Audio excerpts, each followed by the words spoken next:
And up next, I want to set up toggle sidebar functionality.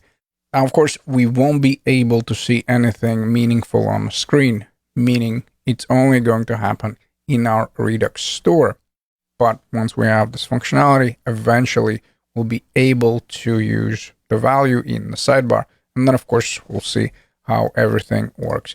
Now, in my case, I'm going to set up the functionality in the user slice. Please keep in mind that, of course, we can create new slice if we want to. Just keep in mind that effectively we'll have only one property and also one reducer for this particular property. So I just didn't see the point. So at the moment we have only one slice, so I might as well add it there. Now, if you do have different opinion, and if you want to set up the slice and the entire boilerplate for that, for the sidebar, of course you can do that.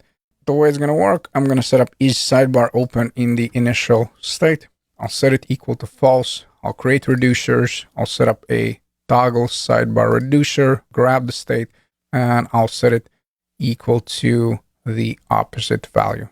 Effectively, I'll have the toggle functionality. I'll export toggle sidebar. I'll import that in the navbar.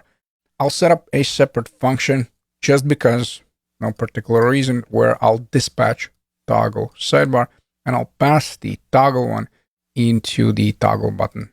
Can you dispatch toggle sidebar directly here? Of course you can. Again, for no particular reason, I added here the toggle function just so you can see that it's also a option. And I guess let's first navigate to the user slice. Let's set up that state value first.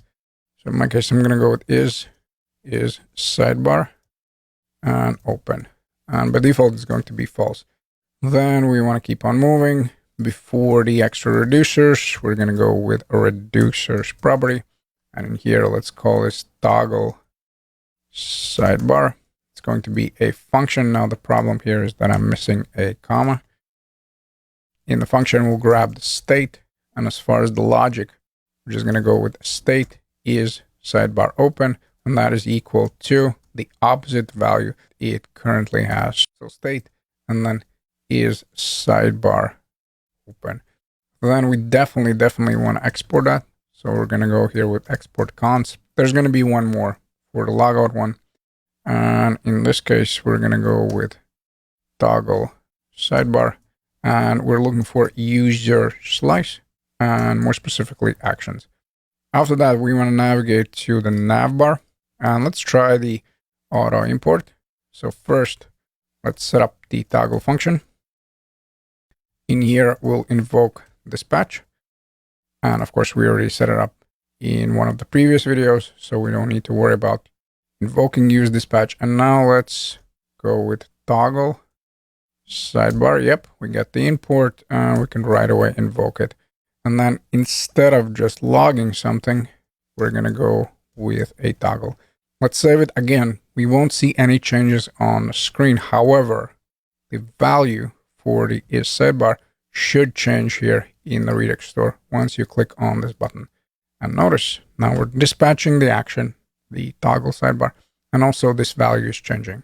And of course, eventually we'll use this value in both the small sidebar as well as the big sidebar to control the appearance.